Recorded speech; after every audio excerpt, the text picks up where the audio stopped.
अस्सलाम वालेकुम dear students, क्या हाल है आप सबका? होप सब लोग ठीक होंगे। आज हम एक्सरसाइज 1.3 का क्वेश्चन नंबर 3 का थर्ड पार्ट से स्टार्ट करेंगे। Let's start. जी बेटा, इसमें वो हमें कह रहा है find the values of x and y। आपने x और y की वैल्यू निकालनी है। ये इक्वेशन आपको गिवन है, आपने इसको सॉल्व करते हुए x और y की वैल्यू निकालनी है। तो सबसे पहले हम इसको सिंप्लीफाई कर लेते हैं। सिंप्लीफाई में हम क्या करेंगे कि आपके पास बाहर x है, x को अंदर दोनों के साथ क्या कर देंगे, मल्टीप्लाई। इसी तरह y को अंदर दोनों के साथ क्या कर देंगे, मल्टीप्लाई कर देंगे। तो x को 2 से दिया तो यहाँ पे 2x आ गया और यहाँ पे आयोटा x आ गया। इसी तरह जब यहाँ पे किया तो y वन जा y minus 2y iota, y को 1 के साथ किया y और 2y iota as it is. पहले मैंने x को दोनों के साथ किया है और फिर मैंने y को दोनों के साथ किया। यहाँ पे 3 + 4 आयोटा एज इट इज आ जाएगा आपके पास।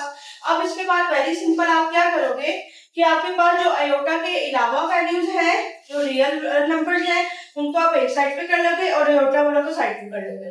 जैसे कि इसमें आयोटा नहीं था और इसमें नहीं था, तो मैंने लिख दिया 2x + y। इसमें आयोटा था और इसमें था, plus iota x - 2y iota, और ये साथ वैसे का वैसे ही चलता रहेगा। अब यहाँ पे मैंने इसको मजीद और सिंप्लीफाई करी और रियल और इमेजिनरी में चेंज कर इसको मैंने ब्रैकेट में कर दिया ताकि मुझे पता चल जाए कि इसमें आयोटा नहीं है। और यहाँ से मैंने आयोटा जो है वो कॉमन ले लिया, तो x - 2y बचा और आयोटा मैंने कॉमन ले लिया। ये काम मैंने क्यों किया, क्योंकि जिस तरह हमने पार्ट 1 और 2 में किया है ना कि हम कंपेयर कर देते हैं रियल और इमेजिनरी पार्ट को, तो यहाँ पे भी मैंने इसका रियल पार्ट अलग कर दिया है और इमेजिनरी अलग कर दिया है। आगे वैसे ही सिंपल करेंगे जैसे हम प्रीवियस क्वेश्चन करते आए हैं। Let's start by comparing real and imaginary parts. We have, जब हमने रियल और इमेजिनरी पार्ट को कंपेयर किया तो ये रियल पार्ट है इक्वल की सेकंड साइड पे ये रियल पार्ट है, तो यहाँ से 2x + y = 3 आ गया और इमेजिनरी कौन सा है, x + 3, तो 2x + 3 2x + y = 3। ये एक इक्वेशन हो गया आपके पास। फिर x - 2y और यहाँ से क्या था 4, तो आयोटा के साथ पर आपने लिखना है इमेजिनरी पार्ट, तो x - 2y = 4। ये आपके पास सेकंड इक्वेशन हो गया। इसको हमने कह देना है इक्वेशन नंबर 1 और इसको हमने कह देना है इक्वेशन नंबर 2। अब यहाँ से आपने x और y की वैल्यू निकालनी है। आप ये देखिए यहाँ पे 2x है और यहाँ पे सिंपल x है, मतलब अगर इक्वेशन 2 को मैं 2 से मल्टीप्लाई करती हूँ और फिर इसको सब्ट्रैक्ट करती हूँ तो मेरे पास एक वेरिएबल जो है वो कट जाएगा और दूसरे वेरिएबल का मेरे पास आंसर आ जाएगा। अब हम इसको सॉल्व करते हैं। मैं लिखती हूँ multiplying equation number 2 y2 then subtracting equation 1।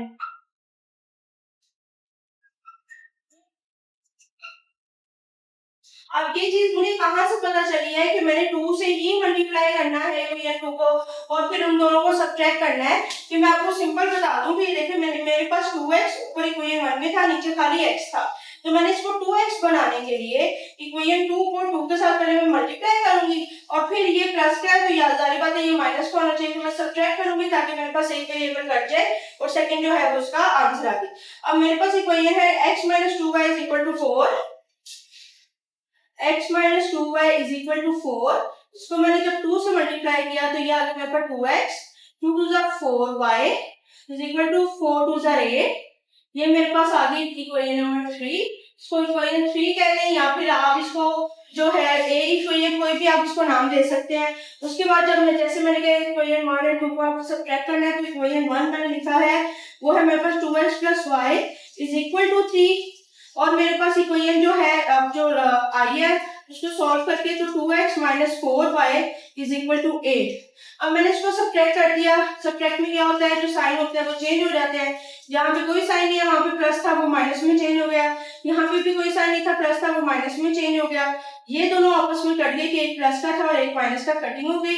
यहाँ पे आ गया 5y और इसी तरह जब ये प्लस का है ये माइनस का 8 में से 3 निकाले तो -5 आ गया आपके पास, क्योंकि बड़ी वैल्यू के साथ माइनस था। 8 में से 3 निकाले तो 5 बचता है। अब 5 यहाँ पे मल्टीप्लाई हो रहा है, इक्वल की दूसरी साइड पे जाके क्या हो जाएगा डिवाइड, इसको कटिंग किया तो y का आंसर मेरे पास आ गया है -1। अब मेरे पास चूंकि एक वेरिएबल का आंसर आ गया है तो दूसरे वेरिएबल का आंसर निकालना बहुत आसान है। आप क्या करोगे, y की वैल्यू जो -1 आई है, आपकी चॉइस है, आप इक्वेशन 3 में पुट कर लो, इक्वेशन 1 में पुट कर लो, इक्वेशन 2 में पुट कर लो, किसी भी इक्वेशन में आप जो है ये पुट करोगे तो आपके पास इसका क्या आंसर आ जाएगा। मैं इक्वेशन 1 में पुट कर रही हूँ। इक्वेशन 1 में मेरे पास 2x + y = 3, तो मैं यहाँ लिख रही हूँ put the value of y, put the value of y in equation 1। अब इक्वेशन 1 में जब मैं पुट कर रही हूँ तो मेरे पास इक्वेशन 1 थी 2x + y = 3। अब y की वैल्यू मेरे पास क्या आ रही है, -1, तो y की जगह मैंने सिंपल लिख दिया -1।